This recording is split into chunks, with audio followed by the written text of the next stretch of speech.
hukum itu jangan tajam ke bawah tapi termul ke atas. Misalnya begitu. Ke bawah, termul ke atas. Itu aneh bagi kita pernyataan itu, bukankah itu berlaku untuk penguasa? Saya juga mengimbau kepada media mainstream terutama. Jangan cepat percaya isu-isu yang tidak benar. Jangan ngambil kesimpulan, karena media mainstream kemarin hampir semuanya menuliskan P21 terbit, P2. Mana kata P21-nya di statementnya Pak Amin Imanuddin, Iman Imanuddin? Nggak ada statement beliau mengatakan P21 itu nggak ada.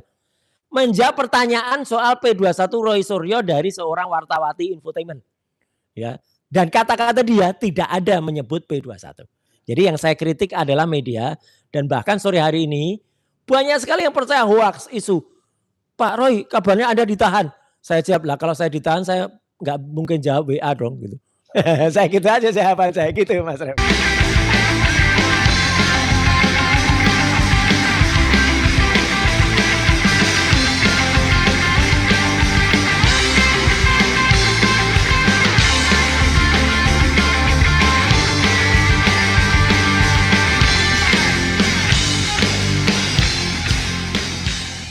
Assalamualaikum warahmatullahi wabarakatuh. Kawan-kawan semua, dari beberapa channel seperti biasanya kita kolaborasi dalam menanggapi isu-isu yang berkembang, karena kita ingin klarifikasi, kita tidak ingin terjebak dengan isu, tapi ini ada sambutan yang luar biasa dari para termul. Terpaksa kita bilang termul ya, karena itu terminologi yang sudah diterima sepertinya oleh media juga. Iya. Nah, jadi mereka mengadakan press conference ketika mendengar ada selentingan, ya kan, dari Reskrimum Polda Metro Jaya yang mengindikasikan seolah-olah ada P21. Nah, terlepas apakah nanti bakal ada P21 atau tidak, sepertinya kita perlu mengcounter, mengklarifikasi, dan mengeksaminasi. Nah, kenapa eksaminasi penting? Karena kita tidak hanya reaktif, tetapi memberikan mereka logika berpikir yang sehat dan baik. Jangan sampai kemudian logika yang dikembangkan itu logika yang justru bagi masyarakat aneh. Sebagai contoh misalnya dibilang hukum itu jangan tajam ke bawah tapi termul ke atas. Misalnya begitu. Ke bawah, termul ke atas. Itu aneh bagi kita pernyataan itu, bukankah itu berlaku untuk penguasa? Iya, bukan kepada kita. Tapi coba kita dengarkan satu-satu, nanti kita akan bahas. Ini ada rekaman pernyataan mereka. Saya buka dulu. Ada beberapa orang yang melakukan press conference, kita kenal. Ada namanya Ade Darmawan atau yang dikenal sebagai Gogon gitu ya. Kemudian ada si Bunga Merah itu. Bunga Mawar, ya Bunga Merah. Si Bunga Mawar Merah, pengacara Pitra Romadoni, kemudian ada beberapa di antara lain yang kita juga selama ini melihat dan kita kenal.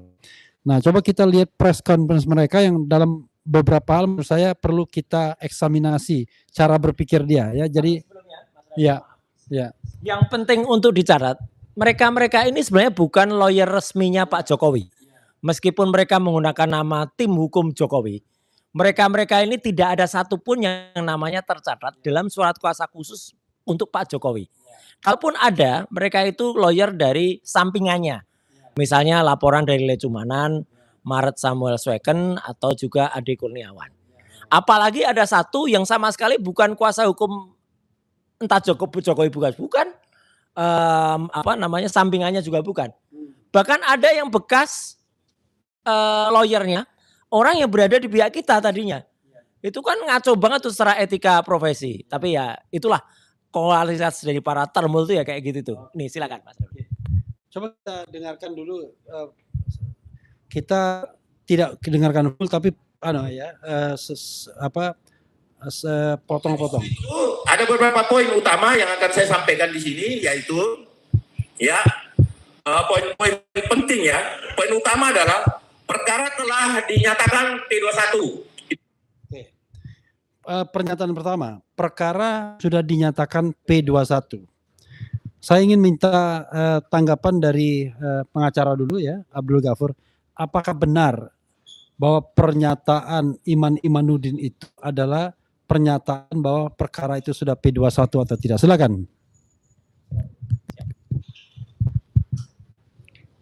Ya, terima kasih Bang Refli, Pak Bro, dan Mas Roy. Untuk menyatakan suatu perkara P21, tentu rujukannya kan pada KUHP pasal 138 ayat 1 dan ayat 2 ya. Di mana setelah berkas dikirim oleh penyidik ke kejaksaan, kejaksaan menyatakan lengkap, kemudian berdasarkan peraturan dari Kejaksaan Agung, maka pernyataan lengkap terhadap hasil penelitian berkas perkara dari aspek formil maupun material itu kemudian dinyatakan dalam satu bentuk surat. Dan suratnya itu berkode P21. Itu jadi P21 itu kode. Jadi kalau ada termul-termul yang mengatakan bahwa P21 itu memang ada di KUHP, nggak ada di KUHP, ya memang nggak ada di KUHP. Kalau kita bongkar pasal 1 sampai pasal terakhir KUHP, pasal 1 sampai pasal 369 KUHP yang baru maupun yang lama juga, tidak ada ditemukan istilah P21. Yang ditemukan di dalam KUHP itu adalah adanya kaidah bahwa terhadap berkas perkara yang telah diteliti oleh jaksa peneliti dan dinyatakan lengkap, maka kemudian dituangkan dalam bentuk surat yang namanya P21. Jadi suratnya harus begini. Pertanyaan kita adalah, apakah para termul-termul itu sudah melihat P21 belum? Ya, gitu Mas Roy ya. Jadi para termul-termul itu sudah melihat P21 belum? P21 itu bukan omon-omon. P21 itu adalah bentuk dari administrasi perkara pidana, yaitu satu lembar surat, dan suratnya itu harus ada 2 Mas Roy. P21-nya harus 2, yaitu atas nama tersangka 1 dan atas nama tersangka yang kedua. Harus terpisah. Harus terpisah. P21 bukan terus 2 orang, saya dan Dr. Tifa gitu? Tidak. Oke. Harus ada 2 surat P21 dengan nomor P21 yang berbeda. Karena kenapa? Karena berkas ini displitsing. Dengan dipisahkan 2 berkas dan masing-masing para pejuang ini berkasnya masing-masing, maka kemudian terhadap hasil penelitian berkas itu dituangkan dan dinyatakan bahwa lengkap berdasarkan surat P21. Jadi P21 itu memang tidak diatur dalam KUHP, diatur dalam peraturan Kejaksaan Agung. Persoalannya adalah peraturan Kejaksaan Agung itu adalah bagian dari hukum acara pidana. Dia terintegral dengan hukum acara pidana. Jadi bukan sesuatu yang tiba-tiba ada dan tidak punya rujukan ke KUHP, punya rujukan ke KUHP, yaitu pasal 138 ayat 1 dan ayat 2 KUHP. Jadi para termul-termul itu, kalau Anda mengatakan bahwa ini P21, ya Anda sudah mendengar, Anda sudah melihat belum P21-nya. Sementara yang kemarin disampaikan oleh Dirkrimum itu adalah hanya 2 hal, Mas Roy. Dan itu kan kurang lebih 57 detik. Hanya 2 hal. Hal yang pertama adalah ada informasi, dan itu ada informasi. Bukan berdasarkan selembar kertas P21. Ada informasi bahwa tidak diperlukan lagi pemenuhan terhadap petunjuk jaksa. Dan yang kedua, akan diadakan penyerahan atau sedang dikoordinasikan penyerahan tersangka dan barang bukti. Persoalan lagi-lagi adalah mengeksaminasi P21 adalah P21 yang baru dengan format yang baru dalam KUHP yang baru, harus ditentukan juga jadwal penyerahan tersangka dan barang bukti. Karena itu belum di state oleh Dirkrimum, berarti kita mengeksaminasi bahwa resminya itu belum ada di tangan penyidik. Seperti itu Bang Refli. Ya, itu dari pernyataan Ghafur ya. Saya sedikit bacakan pasal 138 KUHP itu ayat 1. Setelah menerima berkas perkara dari penyidik, JPU wajib mempelajari dan menelitinya dalam waktu 7 hari. Lalu memberitahu penyidik apakah berkas sudah lengkap atau belum. Ayat 2, jika belum lengkap, JPU wajib mengembalikan berkas kepada penyidik disertai petunjuk, biasanya dikenal sebagai P19, agar penyidik dapat melengkapi bukti atau unsur pasal yang kurang. Jadi ini saya baca dari dari Google ya. Tetapi intinya kurang lebih sama kalau kita lihat persisnya. Dan ini adalah Undang-Undang 8 tahun 1981 ya, KUHP lama ya. Oke. Nah, bagaimana tanggapan Pak Ugro sebagai pemilik P21. Karena main-main P21 itu udah main-mainnya Pak Ugro selama bertugas. Silakan Pak. Jadi bicaranya soft nanti daripada dikatakan membuli gitu kan. Ya, kita kan membola sekarang. Jadi gini, dalam suatu penanganan berkas perkara dugaan tidak pidana, itu pedoman yang harus diikuti kan pertama undang-undang. Undang-undang adalah hukum acara pidana karena ini perkara pidana sudah dugaan perkara pidana terjadi sebelum hukum acara pidana tadi diundangkan. Jadi menggunakan hukum acara pidana yang lama, Undang-Undang 881, ya kan. Nah, kemudian di samping itu juga ada yang perlu diperhatikan adalah peraturan Jaksa Agung, ya kan, nomor 13 tahun 2019 yang merupakan pengganti atau amandemen dari peraturan Jaksa Agung nomor 36 tahun 2011. Ya, kemudian ada lagi itu pedoman Jaksa Agung nomor 1 tahun 2026, ya kan. Penelitian persyaratan formil yang harus dipenuhi di situ itu bukan hanya mengirimkan berkas perkara kemudian dengan seenak-enaknya sendiri melupakan batas waktu pengiriman, penerimaan dan pengembalian kembali, itu semua diatur dalam pedoman Jaksa Agung nomor 1 tahun 2026 yang saya katakan begini, Mas. Berkas perkara yang sudah dikirimkan kembali oleh jaksa peneliti kepada penyidik pada saat diterima, kemudian lebih dari 14 hari loh. Berarti hari ke-15 pun itu udah tidak bisa. Itu pihak jaksa penuntut umum jaksa peneliti akan mengembalikan surat pemberitahuan dimulai penyidikan yang dibuat oleh penyidik SPDP. Ini pedoman, arah, kompas ya. Kalau kita berjalan juga harus ada pedoman, ada arah. Mengemudikan pesawat juga ada arah, ada kompas. Kapal juga sama. Jadi kalau pedoman ini dilanggar, ya saya tidak tahu apakah pedoman yang nomor 1 tahun 2026 ini akan dikesampingkan karena ada tekanan cukup kuat dari mantan penguasa seperti itu. Tapi yang jelas saya tetap ada berprinsip bahwa criminal justice system harus memperhatikan semua undang-undang, peraturan-peraturan yang ada, pedoman yang ada, jangan sampai terjadi lagi kasus yang menimpa terpidana mati waktu saya Kapolda Sulawesi Tengah itu, Mas, yaitu Tibo Domingus Marinus, ya. Saksi yang dihadirkan di sidang pengadilan dan diperiksa dalam berita acara pemeriksaan 3 orang saya hadirkan. Saya tanya, mengapa Anda bersaksi seperti waktu di pengadilan seperti itu? Apakah Anda melihat, mendengar, mengalami sendiri ketika terpidana mati ini melakukan pembunuhan? Dikatakan tidak, Pak. Kami hanya disuruh seperti itu. Jadi sekali lagi ya, hati-hati dalam penerapan criminal justice system, penegakan hukum ya. Salah sedikit, salah nama pun itu bisa dinyatakan bisa cacat hukum dan bisa dikembalikan berkas itu dari jaksa peneliti kepada penyidik seperti itu. Itu saja, Mas. Oke, Mas Roy. Kalau Mas Roy kan sebagai katakanlah pakar komunikasi gitu ya.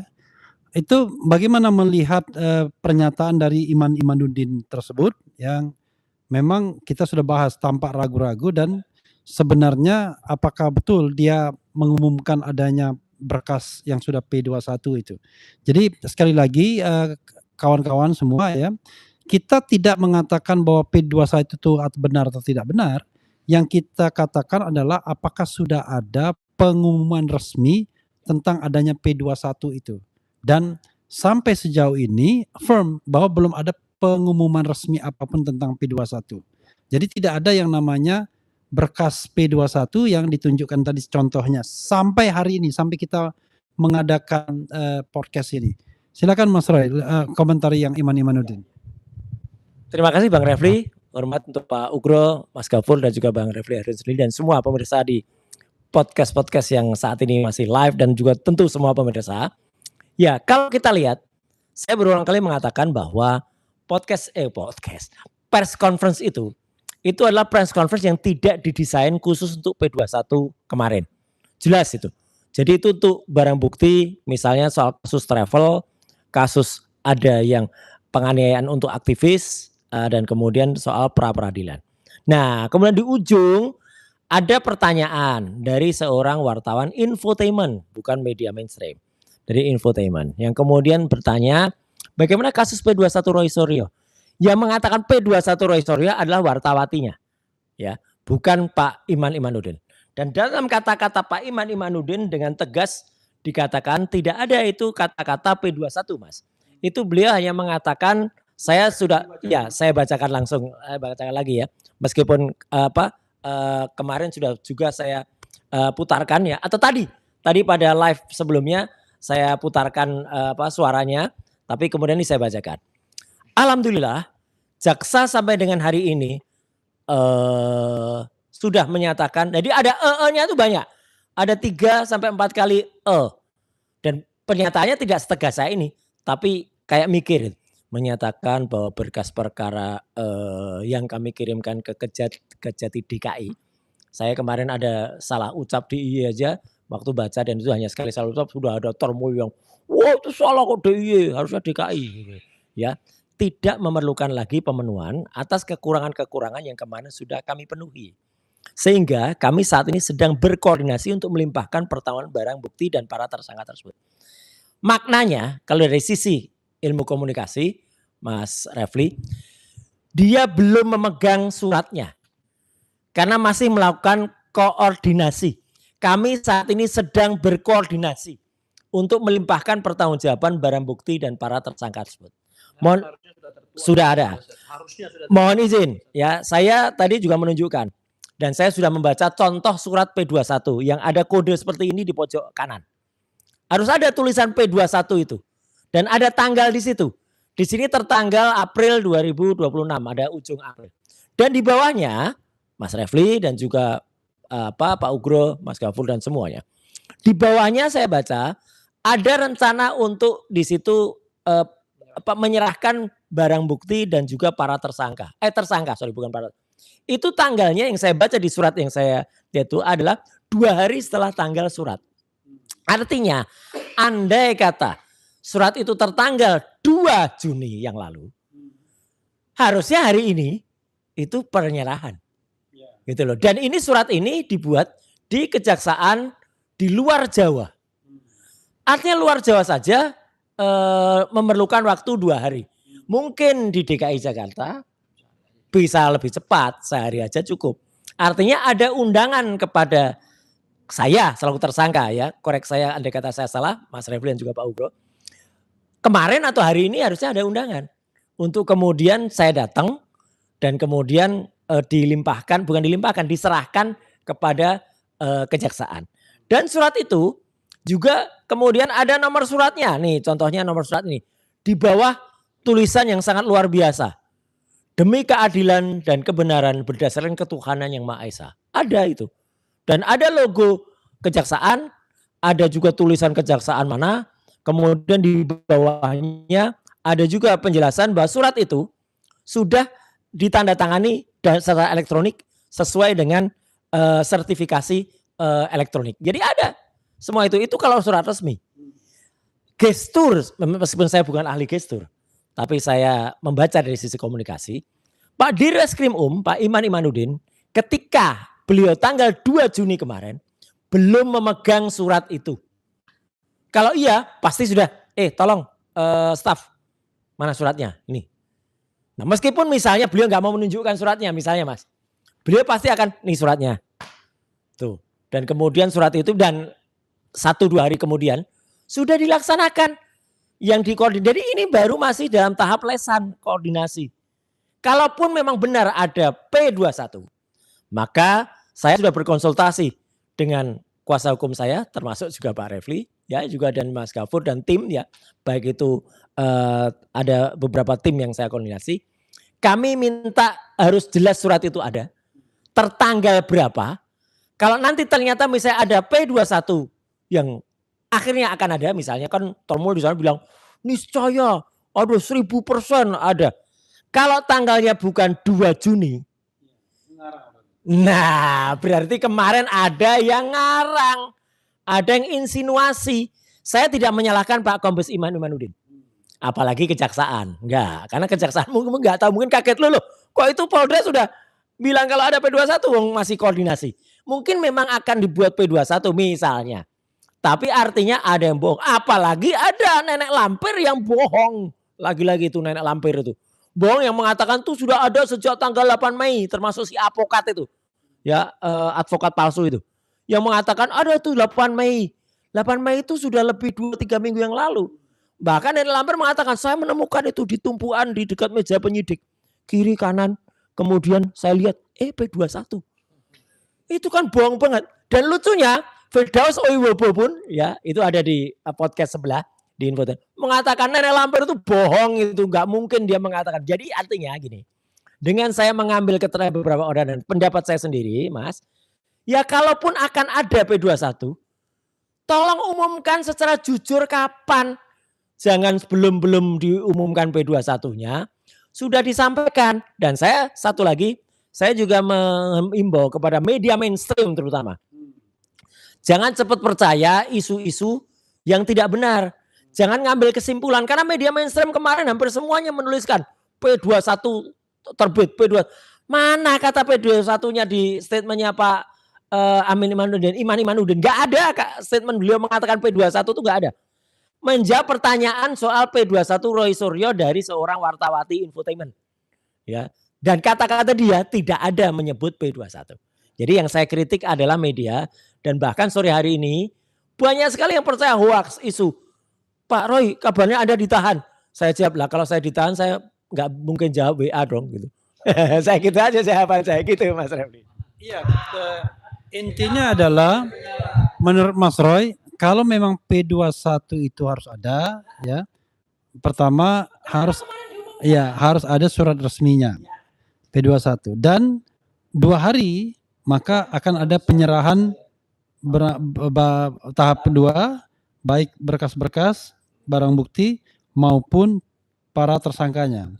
Nah, sekarang sudah lewat 2 hari sejak pernyataan dari Iman Imanuddin. Artinya, kalau kita balik lagi kepada pernyataan Iman Imanuddin itu dia mengatakan bahwa penyidik Polda tidak diminta lagi pemenuhan kekurangan. Kan begitu saja sebenarnya. Nah, apakah kemudian ujungnya itu jaksa peneliti sudah give up, menyerah karena sudah susah ditindaklanjuti, atau karena dia sudah merasa cukup, itu soal lain. Tapi intinya sampai hari ini kita tidak ngotot mengatakan tidak ada P21, tapi yang jelas sampai hari ini belum ada P21 itu, kan begitu. Nah, ini pertanyaan ulangan buat Pak Ugro yang mengatakan akan belajar lagi kepada jaksa peneliti kalau seandainya memang kasus ini bisa P21. Mungkin para pemirsa agak lupa standpointnya di mana, tetapi perlu diulangi lagi. Silakan Pak Ugro. Ya. Jadi semua yang pernah saya sampaikan itu dasarnya selalu ada, legal standingnya ada. Saya tidak bicara tanpa legal standing, ya kan? Baik yang saya katakan ada undang-undang, peraturan-peraturan, ada pedoman jaksa agung seperti itu, ya. Ada peraturan kepolisian juga ada. Jadi apabila dipaksakan itu P21 dengan kondisi penelitian formil dan material, ya, saya belum mendalami material ini, ya, baru RC dengan penghentian penyidikan. Tapi kalau memang tidak dipedomani pedoman Jaksa Agung nomor 1 tahun 2026, ya, saya punya kebanggaan kepada Jaksa Agung Pak Burhanuddin ini. Ya, dengan penangkapan koruptor yang besar terakhir yang sekarang ini adalah Kepala Badan Gizi Nasional, ya. Sebetulnya kita sedih, ya. Beberapa petinggi TNI dan Polri ada juga yang purnawirawan atau masih aktif, saya nggak tahu, ya. Masih ditahan juga oleh Kejaksaan Agung. Apresiasi saya kepada Kejaksaan Agung di situ. Tapi kalau berdasarkan perkara yang menyangkut laporan Pak Jokowi terhadap Roy Suryo dan kawan-kawan, ya, dipaksakan P21 dengan beberapa pelanggaran yang sudah diatur dalam pedoman Jaksa Agung nomor 1 tahun 2026, apresiasi saya kepada Kejaksaan Agung akan hilang.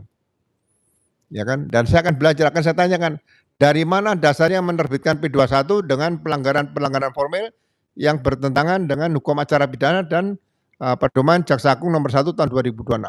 Yaitu belum saya ungkap dengan peraturan Jaksa Agung nomor 13 tahun 2019. Ya, karena itu menggantikan Perkap 36 tahun 2011 seperti itu. Ya, jadi sekali lagi saya akan belajar, ya, Berikan waktu, ketemu siapa, nanti diskusi, debat di situ. Ya, itu saja yang ingin saya sampaikan, Mas Lim. Oke. Ya, memang nanti pada saatnya kita akan kuliti satu-satu tuh, terutama bagaimana back and forth-nya bolak-baliknya ya. Kalau kita baca KUHP 881 itu rasanya sekali doang baliknya itu di situ ya. Dikatakan bahwa setelah berkas dilimpahkan, kemudian diteliti selama 7 hari untuk ditentukan apakah lengkap atau tidak. Kalau tidak lengkap, kemudian akan ada petunjuk dan pada hari ke-14 dikembalikan maksimal. Kemudian setelah dikembalikan, maka kemudian hanya ada 14 hari untuk sudah harus disampaikan perbaikannya atau pemenuhan dari catatan-catatan jaksa peneliti. Tidak ada lagi setelah itu. Sebenarnya ya, walaupun dalam praktek barangkali back and forth-nya berkali-kali, nah justru itu yang bagian yang akan kita tanyakan nantinya ya. Oke. Kita lanjutkan dengan mendengarkan Termuls ini ya. Apalagi yang dia katakan. Tetapi karena kebetulan saya ada pertemuan dengan orang lain, nanti kalau memang kita tidak selesai saya pamit duluan. Nanti Mas, nanti ada apa sok orang yang ahli filsafat itu sok banget ya. Yang tidak melihat video secara utuh, kemudian mengatakan tuh Refli Harun kabur, tidak kuat mendengar ocehan Roy Suryo. Kebetulan itu terjadinya di ruangan ini juga. Ya. Itu ngaco lagi ya itu. Simon K itu ya. Saya bilangnya Simon K aja lah itu. Karena ngaco sekali orang itu. Ya itu tidak melihat video. Mas Refli itu balik lagi karena mengkoreksi kameranya yang kurang beres waktu itu. Jadi lain kali lah jangan ikut-ikutan mak lampir lah gitu. Ya katanya ahli filsafat.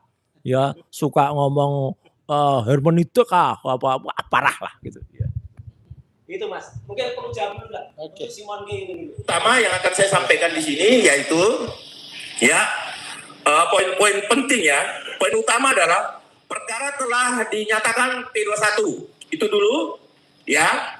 Karena ketegasan dari Polda Metro sudah dilakukan bahwa tidak ada lagi yang harus dipenuhi.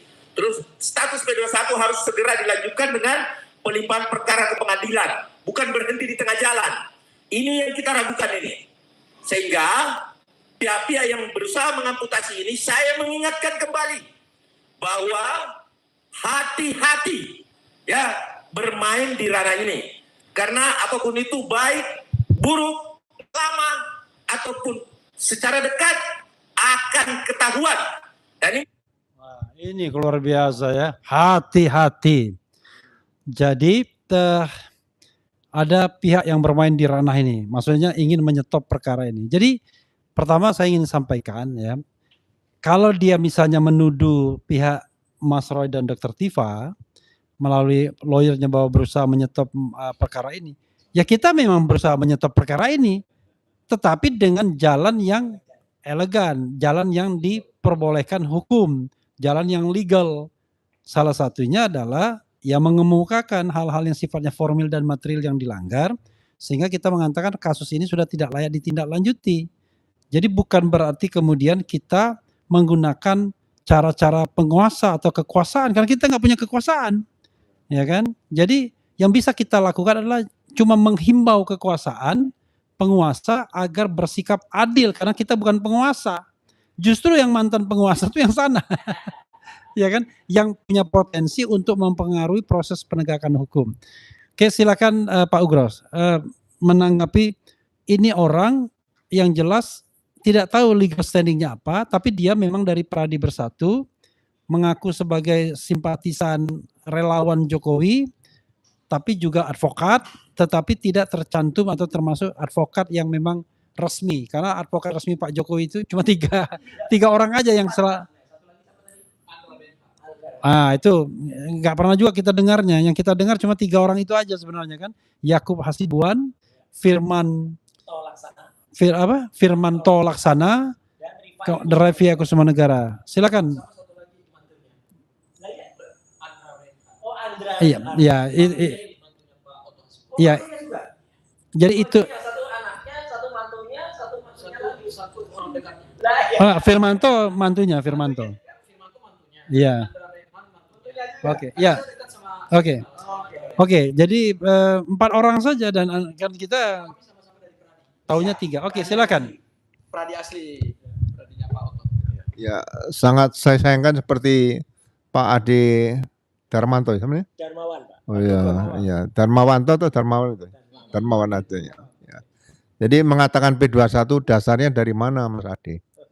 Ya. Belum ada yang menyatakan P21. Ya kan? Kalau tegas juga.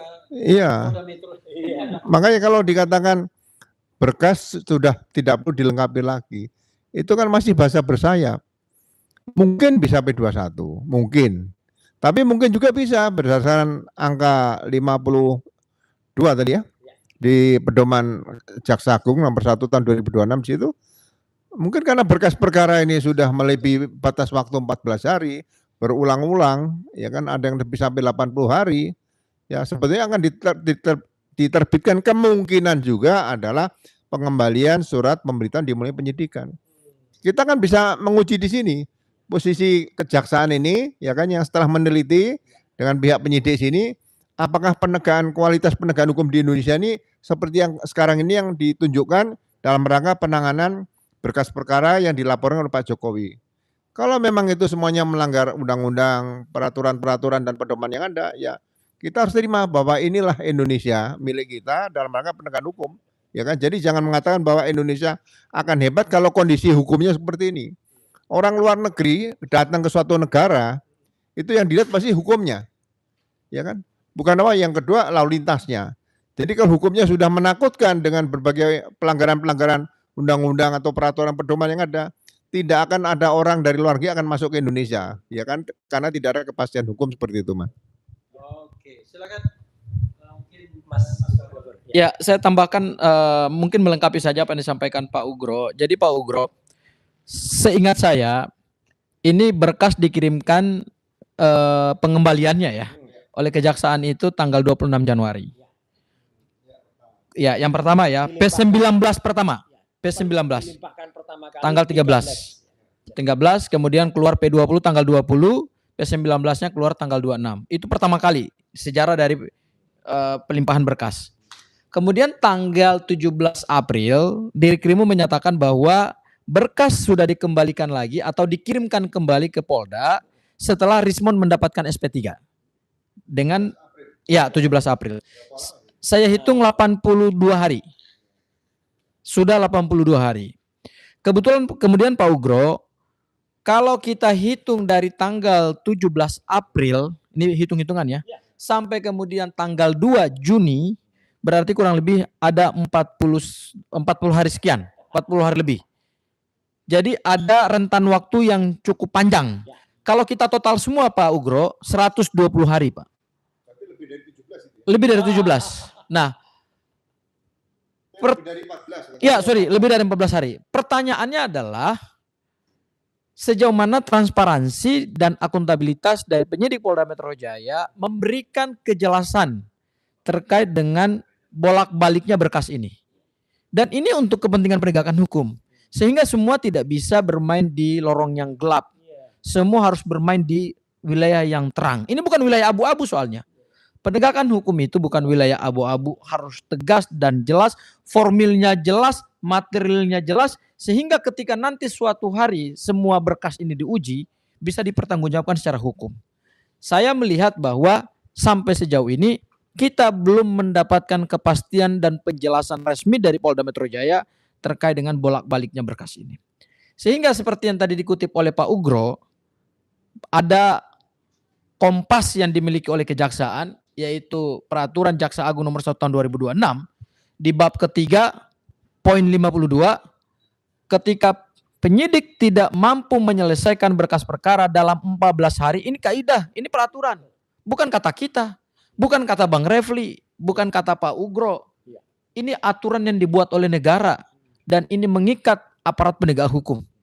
Maka 14 hari kalau terlampaui berarti jaksa wajib, coba kita amati. Wajib itu artinya imperatif dalam bahasa hukum. Bukan fakultatif. Dalam hukum itu kan ada dua. Bang Refli lebih paham lah. Fakultatif itu kebolehan. Tapi kalau sifatnya imperatif itu sifatnya wajib harus. Karena kalau nggak dilaksanakan itu pelanggaran hukum. Makanya wajib bagi jaksa peneliti untuk mengembalikan SPDP. Karena adanya hubungan kerjasama koordinasi antara penyidik dan jaksa itu dimulai karena adanya SPDP. Ketika SPDP dikembalikan kepada penyidik, maka putus hubungan perkara pidana itu antara kewenangan penyidik dan kewenangan penuntut umum. Kalau dikembalikan berarti artinya berkas itu tidak bisa lagi dituntut. Kecuali dimulai lagi dari nol. Berarti kita butuh waktu 1 tahun lebih lagi Mas Roy. Dari mulai Pak Jokowi buka LP baru, 120 saksi diperiksa ulang, 28 ahli diperiksa ulang lagi, ratusan barang bukti disita ulang lagi. Baru kita mulai lagi. Nebisnya. Jadi seperti itu Bang Refli. Sebelum nanti supaya nggak terlalu tegang, jangan nanti mau bilang fakultatif, ya fakultatif kehutanan. Ya, good news-nya saya tidak harus pergi ya, karena orang yang berkepentingan datang ke sini. Jadi kita lanjutkan ya. Pendengaran kita, penyimakan kita. Hebat sekali ya Gogon ini ya, sampai-sampai kita menyimaknya. Karena penting. Podcast khusus kita untuk membahas termul. Ya. Tidak punya legal standing. Karena bagaimanapun mereka ini kan juga tersebar ke publik sehingga kita harus counter kan. Yang tersangka lakukanlah penahanan. Ini logika dari mana dia ini ya? Tuh, kemudian juga mengatakan seolah-olah ya pelimpahan pengadilan. Ya, lalu kemudian dia juga bicara mengenai apa tadi? Tumpul ke atas, termul ke bawah. Jadi tumpul ya menutup perkara ini dan lain sebagainya. Nah, jadi justru kita berterima kasih kepada Ade Darmawan karena dia sudah mengkritik bosnya sendiri. Karena yang potensial untuk melakukan semua tindakan mempengaruhi pengadilan, hukum tumpul ke bawah, tumpul ke atas dan tajam ke bawah, itu adalah orang yang memiliki akses kekuasaan atau mantan penguasa. Justru dari awal kita menengarai kasus ini adalah kasus yang digoreng-goreng sesungguhnya. Padahal kalau misalnya Pak Ugro yang pegang, ya 3 bulan selesai kalau memang murni kasusnya adalah pencemaran nama baik, fitnah dan lain sebagainya. Tetapi karena Pak Jokowi sendiri tidak punya ijazahnya, diduga begitu, maka kemudian bolak-balik nggak jelas seperti Pak Kasmujo kan begitu. Oke, silakan tanggapi pernyataan Ade Darmawan tadi. Siapa yang ingin menanggapi duluan? Oke. Jadi kita ingin menanggapi, maaf izin saya dulu, pernyataan dari siapa tadi? Ade Darmawan. Karena dia bilang praktik, ngomong praktek aja nggak bisa, ya praktik.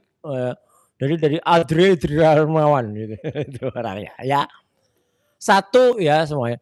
Tadi yang disebut tadi sekali lagi saya ulangi, apakah itu pengacara mawar yang pakai ubek itu, yang kemudian melakukan gerakan tidak senonoh sehingga di-ban oleh KPI itu, ya? Atau misalnya adalah katanya tim apa lagi? Semuanya tidak pegang surat kuasa khusus dari Pak Jokowi. Udah dari situ aja udah jelas. Ya, itu adalah orang-orang yang tidak memiliki legal standing. Apalagi Mak Lampir itu ya, yang dia dulu bekas pengacaranya Egy. Ya, jadi artinya malah melanggar etika yang ada di undang-undang advokat ya. Ya gitu, karena dia kenapa dia kemudian malah membantu pihak yang dulunya ada di pihak itu.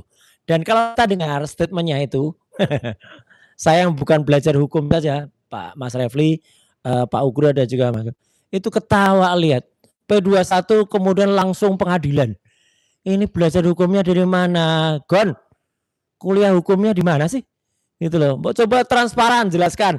Kan nggak pernah dengar kita kuliah hukumnya ada di mana. Jangan-jangan kuliah hukumnya palsu. Kayak yang sekarang baru. Nah ini menarik nih. Ada berita bagus. Katanya Farhad sedang mempertanyakan kuliah hukumnya si Mak Lampir. Ya udah, saya tambahin itu aja. Bukan buat bela-bela. Tapi artinya apa yang dikatakan para termul yang menjadi ngakunya lawyer apalagi. Untung nggak ada advokat di sana. Kalau ada muncul advokat artinya advokat palsu, wah itu lebih bisa kita kritisi lagi. Itu Mas Refli dari saya. Yang lain mungkin lebih ke soal hukum saya biar biar breaking the ice saja. Oke. Pak Ugro mungkin ingin menambahkan dari pernyataan tadi. Tumpang mempengaruhi kekuasaan, ada pihak-pihak. Iya. Kalau dibilang tumpul ke atas itu saya artikan apa yang dikatakan sama Adi Darmawan itu situ ya, bahwa memang ini benar-benar tumpul ke atas. Kenapa tumpul ke atas? Karena ijazah yang dimiliki yang di atas itu tidak bisa diturunkan, tidak bisa dibawahkan, ya kan? Nah, nanti kita lihat ijazah ini disita atau dititipkan di situ. Nanti kita lihat. Jadi harusnya sejak awal pada saat lapor saya dicemangkan nama baik karena saya diduga ijazah palsu. Ini ijazah saya yang asli. Tunjukkan biar dibuka, dipublikasi di situ. Sama dengan kalau perampokan itu ada apa? Celurit, ada pistol, apa senjata-senjata tajam, senjata api ditunjukkan di depan publik, ya kan? Jangan dititipkan seperti titipan sepeda motor dan mobil itu, ya. Seperti itu. Jadi kayak dikatakan tadi, ini perkara sudah P21. Jaksa saja belum mengeluarkan P21, tapi Adi Darmawan sudah menerbitkan P21, ya kan? Jadi di apa namanya di kelompoknya Peradi Bersatu tadi yang dipimpin Adi Darmawan itu ternyata juga menerbitkan P21. Karena jaksa belum nih, ya, di situ. Jadi hati-hati bicaranya. Kemudian nanti akan diserahkan dilimpahkan ke pengadilan. Ke jaksa saja belum, ya kan? Ini hati-hati kalau bicara Pak Adi Darmawan. Jadi sekali lagi pelan-pelan saja kalau bicara. Jadi jangan sampai nanti kedorong kendaraan yang dari belakang akhirnya ditabrak, akhirnya nggak bisa jalan lagi. Kasihan itu Pak Adi Darmawan ya. Itu. Jadi hukum jangan dibuat main-main, jangan dianalogikan sendiri. Apa yang secara tersurat, secara eksplisit dibunyikan dalam hukum acara pidana itu saja yang dibacakan ya. Jangan pakai kondisi emosi ini apa yang seolah-olah saya bisa melihat hati-hati, ya kan? Yang bisa melihat hati-hati ini siapa? Yang bisa melihat ini dari manusia ini, diri manusia ini adalah Allah, Tuhan yang Maha Kuasa, Allah Subhanahu wa taala. Jadi jangan mengambil alih tugas seperti itu nggak bagus Mas Adi Darmawan. Itu saja, terima kasih. Oke, Mas Kapur. Ya, silakan. Iya, Bang Refli, Pak Ugro dan Mas Roy, tadi ada pernyataan menarik bahwa jangan sampai ada intervensi. Loh, kami ini kan posisinya bukan penguasa. Anda kan yang ada dekat penguasa. Justru pernyataan tajam ke bawah, tumpul ke atas harusnya berlaku untuk Pak Jokowi. Saya ambil contoh, Mas Roy. Ini kita konkret aja. Pada saat laporan TPUA terhadap Pak Jokowi, itu dumasnya dihentikan pada tahap penyelidikan karena ada hasil laboratorium forensik yang mengatakan identik ijazahnya dengan teman-temannya. Pertanyaannya, apakah proses penghentian penyelidikan itu sah nggak secara hukum? Nggak sah. Kenapa saya bilang nggak sah? Karena penghentian penyelidikan menggunakan laboratorium forensik itu bukan pada waktunya digunakan alat itu. Harus naik tahap penyidikan dulu. Karena, kenapa harus naik tahap penyidikan? Karena barang bukti yang disita melalui proses penyitaan itu hanya dikenal pada tahap penyidikan. Karena penyitaan, penggeledahan, penahanan, penangkapan itu bagian dari upaya paksa. Dan harus ada berita acara penyitaan dan harus ada persetujuan dari pengadilan negeri di mana tempat berita acara itu disita. Kenapa sih Bareskrim Polri memaksakan pada saat tahap penyelidikan sudah langsung menggunakan laboratorium forensik? Harusnya dia naikkan dulu tahap penyidikan. Kenapa dia nggak berani naik tahap penyidikan? Karena kalau dia hentikan pada tahap penyidikan bisa di-challenge melalui pra-peradilan. Makanya tahap penyelidikan itulah mengunci semua wilayah hukum kita. Itu penguasa bukan? Penguasa. Bukan kita yang penguasa. Itu hal yang pertama. Hal yang kedua, Bang Refli, saya ingin ingatkan bahwa ini ilmu klasik dalam ilmu hukum, Mas Roy. Sedikit saja saya mau sampaikan. Ada satu pemikiran dari seorang bapak positivisme hukum. Namanya Hans Kelsen. The Pure Theory of Law. Jadi teori hukum yang benar itu adalah penegakan hukum tidak boleh dipengaruhi oleh anasir-anasir di luar hukum. Pertanyaan kita, dalam perkara mantan presiden, apakah anasir-anasir di luar hukum itu tidak mengintervensi proses hukum? Enggak dong. 400 hari proses ini berlangsung belum ada P21. Pertanyaannya, kenapa selama begini? Ini kan perkara yang sebenarnya sangat sederhana, selembar ijazah 400 hari. LP dibuka kapan? Iya. Ini deliknya delik, kalau saya bilang delik-delik ringan, pencemaran nama baik, fitnah, bukan pembunuhan berencana yang ada permufakatan jahatnya, bukan ada persengkongkolan jahat. Tapi karena ini dibikin rumit, ya Mas Roy, sehingga ya hampir sudah lewat 400 hari tidak ada P21. Sementara kalau kita bandingkan dengan dua perkara pidana ini, baik Jessica Kumala Wongso maupun Verdi Sambo itu melebihi sampai 120 hari. Padahal dakwaannya adalah pembunuhan berencana pasal 340 dan melibatkan satu permufakatan jahat di beberapa oknum yang di internal kepolisian. Bahkan ada jenderal yang dipidana loh Mas Roy. Berarti pernyataannya Ade Darmawan itu jangan kasih ke kami. Harusnya mereka kirimkan itu ke bosnya mereka yang ada di Solo sana. Itu Bang Refli dari saya. Iya, jadi yang dikatakan juga di sama Ade Darmawan tentang intervensi, sebetulnya yang dikatakan sama Bang Kofur tadi jelas begini. Dalam katakan Dumas yang di Bareskrim, ya kan, itu ijazah yang diserahkan oleh utusan Pak Jokowi itu bukan surat panggilan, datang tiba-tiba, ya tanpa dipanggil, itu langsung menyerahkan ijazah di situ. Nah itu kan intervensi menggunakan ijazah yang kita belum tentu tahu apakah ijazah itu asli atau palsu. Kenapa diserahkan? Ya kan? Mana ada pelaku kejahatan menyerahkan barang bukti hasil kejahatan. Ya kalau kita artikan seperti itu kan, seharusnya kalau dikata intervensi makanya selalu orang itu memproyeksikan orang lain itu karena dia melihat dirinya sendiri seperti itu. Jadi hati-hati kalau bicara Mas Ade Darmawan, ya kan? Jangan sampai mengartikan perbuatan orang lain itu seperti perbuatan dirinya sendiri. Itu saja Mas, terima kasih. Ya. Dan kalau kita bicara tentang tadi kekuasaan dan diskriminasi, yang jelas yang didiskriminasi masyarakat. Ketika kasus ini dilaporkan oleh TPU pada tanggal 9 Desember, itu nggak diproses-proses. Begitu ada sinyalemen atau ada indikasi Pak Jokowi melaporkan, diproseslah pada bulan April. Bulan April. Jadi Pak Jokowi diproses 30 April, langsung terbit LP-nya, ya kan? Sementara yang tadinya TPUA itu masih tetap Dumas diproses April juga. Kalau kita lihat ininya. Nah, saya curiga jangan-jangan Aprilnya itu gara-gara ada ini. Ya, tapi ini kan azas praduga tak bersalah, tapi menduga kan boleh, ya, patut diduga. Jadi diproses itu karena ada laporan Pak Jokowi untuk diselesaikan. Karena kalau ini berproses kan tidak boleh ditindaklanjuti di Polda Metro Jayanya laporan Pak Jokowi. Nah dari situ saja sebenarnya ada hal-hal yang sebenarnya patut kita tanyakan lebih lanjut.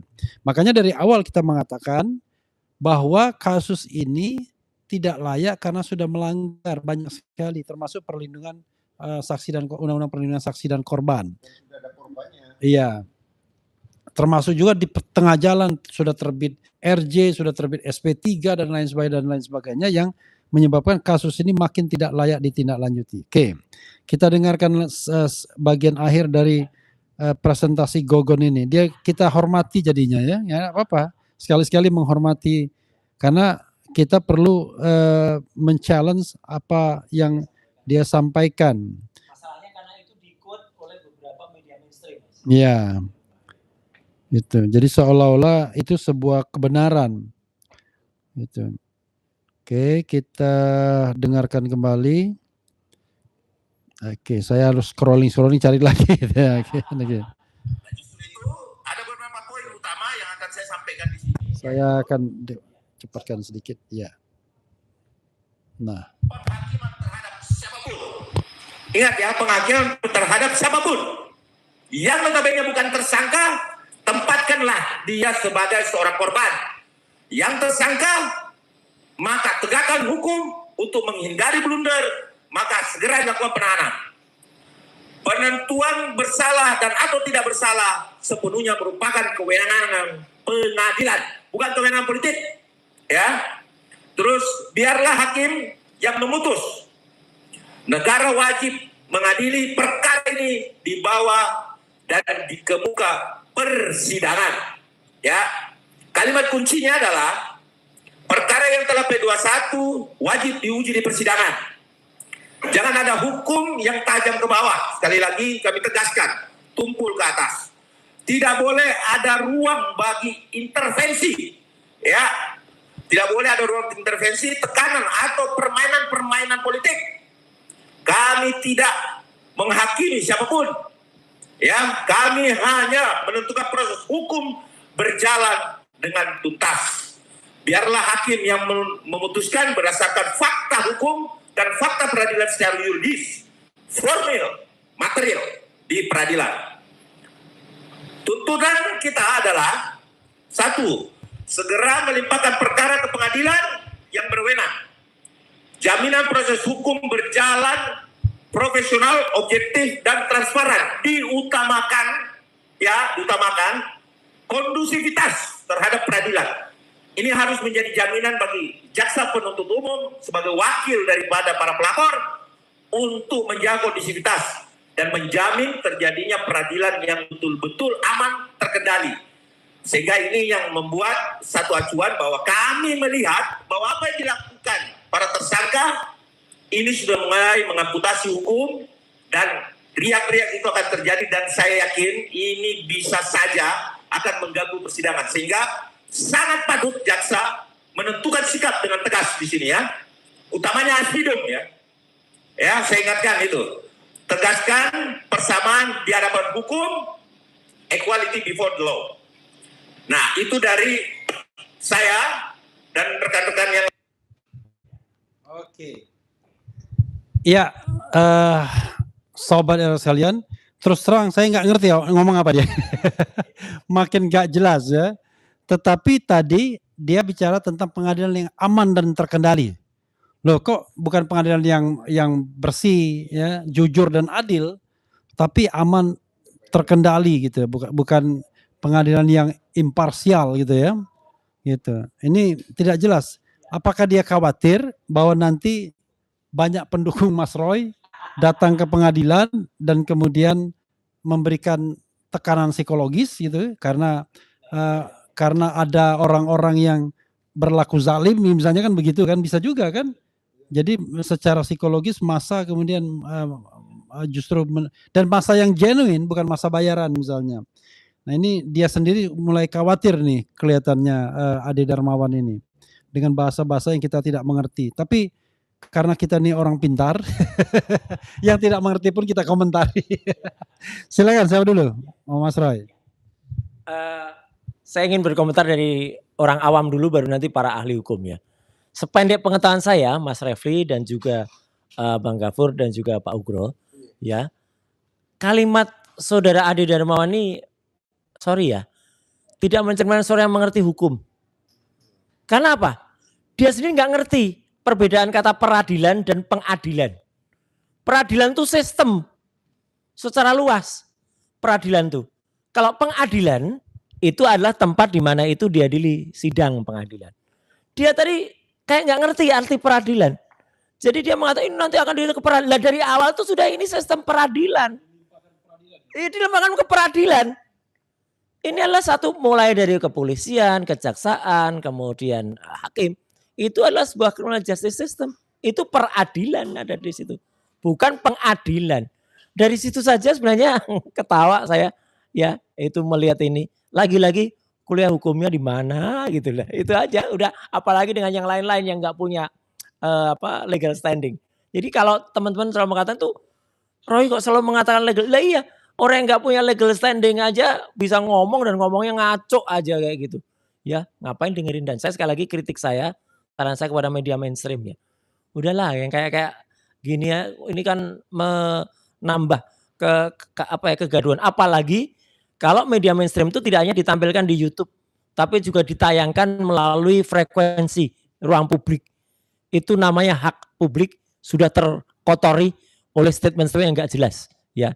Itu kasihan masyarakat, kasihan rakyat kalau mendengar sudah P21 yang aja nggak jelas, apalagi tambahi statement-statement yang nggak jelas. Itu dari sisi komunikasi, Mas Refli. Oke, Mas siapa dulu? Ya, ada pernyataan yang menarik Bang Refli ya, bahwa mereka meminta dan tadi ada pernyataan bahwa semua akan dibuktikan di pengadilan. Terbukti atau tidak kita serahkan kepada pengadilan. Lah memang begitu cara kerja pengadilan. Makanya kenapa ijazah ini statusnya status quo? Artinya klaim kalian bahwa ijazah ini asli belum bisa terbukti juga. Tetapi hasil penelitiannya Mas Roy 99,9% ijazahnya palsu. Ketika kalian tidak bisa membantah hasil penelitian ini dan mengatakan bahwa nanti kita lihat saja di pengadilan, berarti secara implisit mengakui bahwa ijazah ini belum asli. Padahal ada juga Bonato yang mengatakan ini. Betul. Sudah ada yang mengatakan ijazah Jokowi tidak ada. Jadi ketika para termul ini Mas Roy mengatakan bahwa mereka menginginkan peradilan yang tadi katanya apa, tidak terkontrol ya apa? Supaya terkontrol, supaya apa?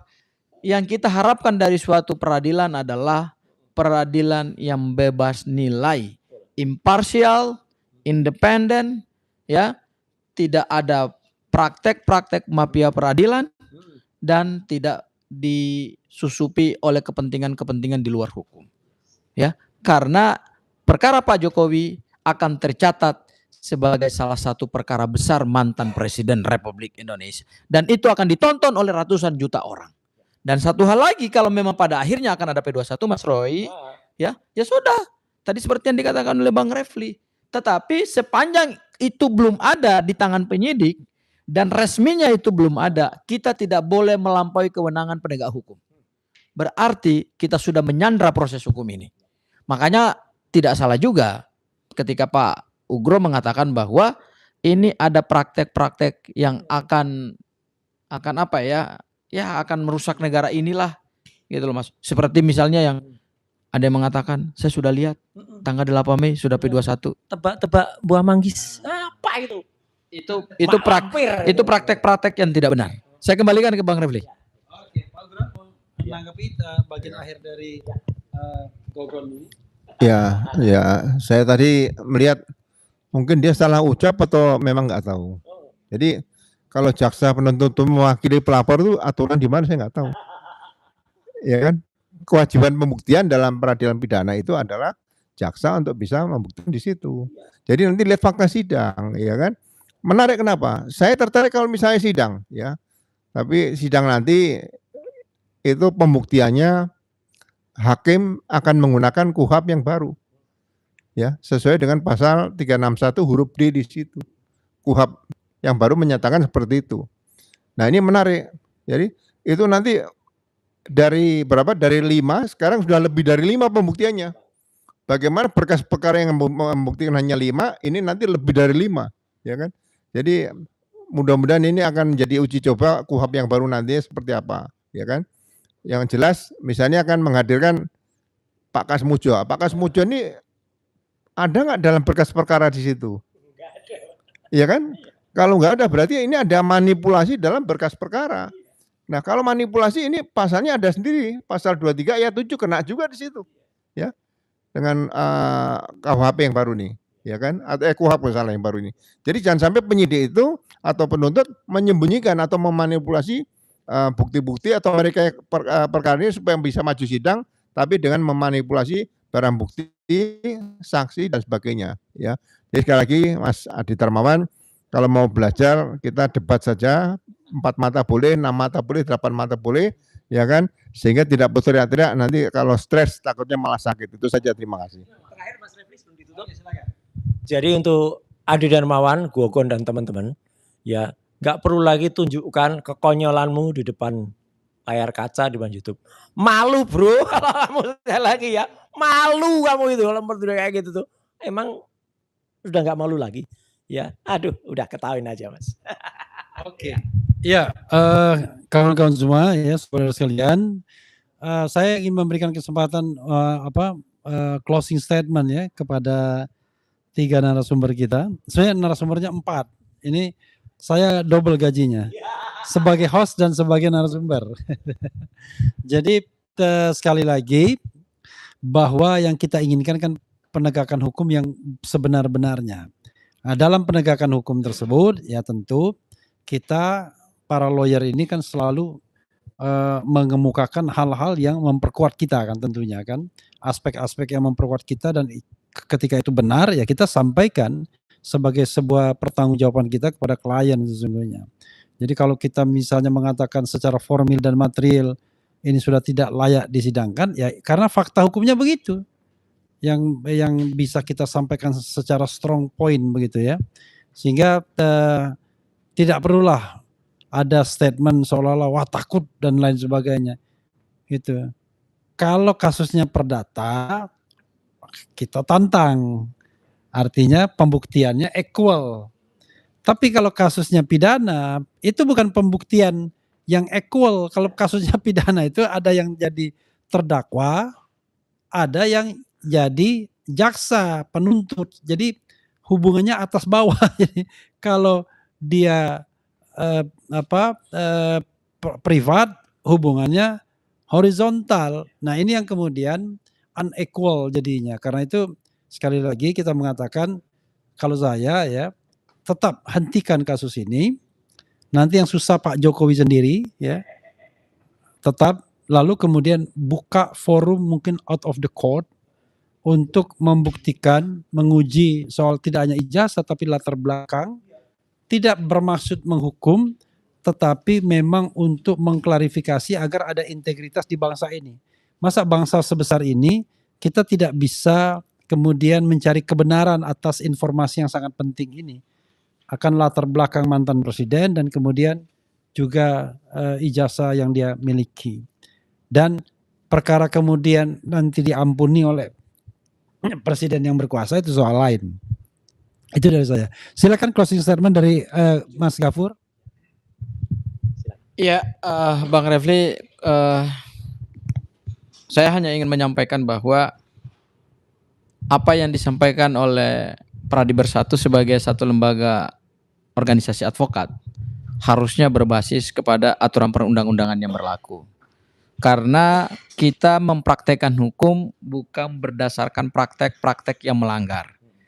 Praktek hukum itu basisnya kaidah, basisnya norma, dan norma dan kaidah itu berlaku universal. Karena itu adalah hukum yang dibuat oleh negara sebagai tata cara kita berbangsa dan bernegara. Ketika memang ketika P21 itu secara resmi belum ada di tangan penyidik Polda Metro Jaya dan Polda Metro Jaya juga belum menyampaikan rujukan hasil daripada penelitian berkas perkara, maka sebagai satu lembaga organisasi advokat kita tidak boleh melampaui kenyataan dan fakta hukum itu. Tidak boleh membuat asumsi, apalagi sudah membuat pernyataan-pernyataan yang pada akhirnya bukan membuat perkara ini menjadi terang, tetapi malah mengaburkan perkara ini. Itu yang ingin saya sampaikan di sesi terakhir ini, Bang Refli. Makasih, Bang. Oke, baik. Saya biar intinya nanti disampaikan oleh Pak Ugro sebagai benar. Saya ingin dari sisi yang lain, dari sisi komunikasi dan media. Sekali lagi saya menghimbau untuk teman-teman terutama media mainstream ya. Gitu. Kalau media termul sih silakan aja, termul kan seenaknya aja. Dan itu bohong semua gitu. Tapi kalau media mainstream lagi-lagi cermati kalau ada informasi yang mungkin kurang firm. Ya, 5W+1H-nya itu benar-benar Anda harus ikuti.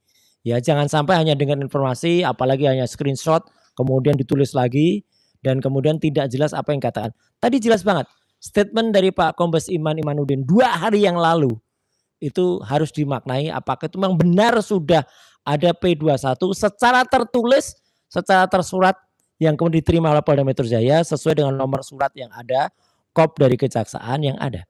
Dan itu membuktikan nantinya akan kita uji apakah memang benar tanggalnya adalah tanggal 2 Juni. Jadi kalau nanti ada P21 kalaupun ada dan ternyata tanggalnya bukan tanggal 2 Juni. Berarti apa yang disampaikan dalam press conference kemarin itu masyarakat bisa menilai. Itu sudah merupakan kebenaran atau kebohongan. Ya, saya berharap itu mungkin harapan dari mereka, tapi itu jelas tidak benar. Apalagi sekali lagi saya himbau untuk orang yang suka bohong, ya mak lampir itu nggak usah playing victim, sok nangis segala itu. Ya di tayangan acara bilang saya bilang Pak Ugro, kemudian ya memang ada bohong, kamu bohong memang. Ya jelas itu. Katanya melihat berkas tumpuan ada P21. Kemudian berjelas betul. Kamu kan mengucap syukur alhamdulillah saya tidak jadi keluar 10 juta. Itu membuktikan bahwa kamu itu melakukan perjudian, ya, gitu. Dan kamu 10 jutanya apa? Kamu memastikan bahwa kalau Roy Suryo ditahan, saya akan berikan 10 juta, gitu ya. Nah, jadi kan ini konyol kan? Itu kalau Roy Suryo tidak ditahan, itu kan judi. Betul loh. Jadi judi itu jelas kamu melanggar. Udah lawyer nggak punya legal standing, tadinya berpihak kepada tim kami, ya Egy Sujana tadi, ya. Kemudian tiba-tiba berpihak ke sono, pelanggaran, ngomong yang ngawur ya. Saya nggak mau mengulangi kata-kata yang jelek banget itu ya. Berulang kali nggak kata-katanya jelek banget. Ya, udah deh. Lebih baik malu ya. Kalau kamu bukan malu bro, malu mak, itu harusnya tak ganti gini, malu mak gitu kalau pada kamu. Terima kasih. Oke, silakan. Ya, mungkin pernyataan saya begini. Terbitnya SP3 karena ada restoratif justice. Kan berarti ada penghentian penyidikan. Nah, penghentian penyidikan ini berarti kan menggunakan dasar laporan polisi. Kalau laporan polisinya sudah dihentikan, berarti perkaranya perkara apa? Perkara non laporan polisi, non LP. Nah, kalau tanpa laporan polisi ada berkas perkara bisa maju ke sidang pengadilan, saya nanti akan bertanya sama penyidik, sama jaksa penuntut umum, ini dasarnya peristiwa apa? Karena peristiwanya sudah ditutup, sudah dihentikan, ya. Jadi proses ini harus benar-benar diteliti tentang formilnya dulu seperti apa. Jadi sekali lagi, ya mohon maaf kalau saya mungkin agak berbeda, bicara agak tegas sedikit, ya. Berkas perkara yang dilaporkan Pak Jokowi ini, laporan polisinya sebetulnya sudah dihentikan, peristiwanya sudah dihentikan, ya berdasarkan RC SP3 yang diterbitkan oleh Polda Metro Jaya terhadap Egy Sujana, Damai Hari Lubis dan Rismond. Jadi kalau misalnya dipaksakan, yang lain berarti berkas perkara yang maju ke sidang itu adalah berkas perkara tanpa laporan polisi. Jadi kalau mobil, ibaratnya mobil bisa jalan, tapi tanpa plat nomor seperti itu. Ya, itu saja. Terima kasih. Ya, berarti ilegal.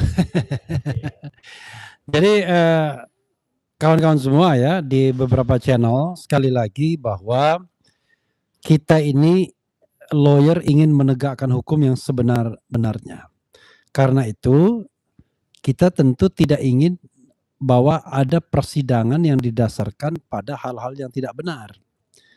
Misalnya ada surat dakwaan, tapi dakwaan didasarkan pada peristiwa yang sudah dicabut laporan polisinya. Ada dakwaan yang didasarkan pada formil dan material yang bermasalah misalnya. Karena itu kita bicara mengenai kerja manusia. Masa kita menghabiskan waktu untuk hal-hal yang tidak benar. Karena itu hal yang tidak benar itu ketika pertama kali muncul kita langsung papas berusaha. Soal kemudian akhirnya masalah ini dipaksakan untuk P21 dan disidangkan, ya tetap kita hadapi juga. Ya, karena itu adalah kita paham bahwa kadang-kadang penegakan hukum benar yang dikatakan Adi Darmawan tadi. Tumpul ke atas, termul ke bawah, tajam ke bawah. Tapi ya ini untuk yang mengaku-ngaku sebagai korban, kan begitu. Yang mengaku-ngaku sebagai korban dan kemudian melaporkan. Sementara dalam konteks ini, korban yang sesungguhnya adalah rakyat Indonesia. Karena rakyat Indonesia selama lebih dari 10 tahun dibohongi akan kredensial seorang mantan presiden. Nah, karena itu sekali lagi yang harus kita tuju adalah bagaimana sebuah sistem integritas nasional ditegakkan baik dalam pengadilan maupun di luar pengadilan agar soal ijazah ini terverifikasi ya secara bertanggung jawab secara benar. Dan bahkan latar belakang Jokowi itu sendiri juga harus diverifikasi lagi. Apalagi kemudian ada semacam temuan-temuan yang tidak bisa disepelekan. Misalnya temuan soal time frame Jokowi tamat, Jokowi di Aceh, Gibran lahir dan lain sebagainya. Semua itu kan bukan karena kebencian, bukan kita ingin wah yang penting adalah kita menghancurkan Jokowi dan lain sebagainya. Bukan itu. Yang penting adalah kita ingin menegakkan informasi yang sebenar-benarnya terhadap mantan presiden agar hal seperti ini tidak terulang lagi di masa depan. Itu ya sobat era sekalian, makasih dan mudah-mudahan ini membawa pengertian yang positif bagi kita. Kita akan hadapi apapun yang terjadi. Wassalamualaikum warahmatullahi wabarakatuh.